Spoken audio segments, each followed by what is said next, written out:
मेरा वाला 1300। वाह अरे बेटियां, सबर करो, शोहर से मोहब्बत। खेत जा रही थी मोबाइल लेके। अच्छा, खेत में मोबाइल क्या काम है?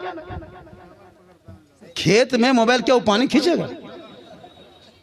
खाना खा रहा है, एक तरफ बात एक तरफ मोबाइल, इधर से ऐसे ऐसे।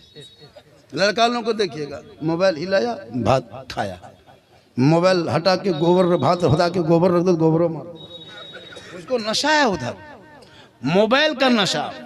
13, 14, 15, 17 होते होते एकदम पक्का जवान, 18 साल होते होते घर से बाहर, कवरेज एरिया से बाहर। अब माँ बाप बुलाए उधर, लड़का जाए इधर। 11 बजे रात, 12 बजे रात दीवाना घर से निकल के गली में, चौक में, गाछ के नीचे, पान की दुकान, राशन दुकान, दुकान बंद कर दिया, शटर गिरा दिया। गांव देखते ना मोहल्ला में, कहीं बहुत सारी जगह नहीं बाहर में होता है,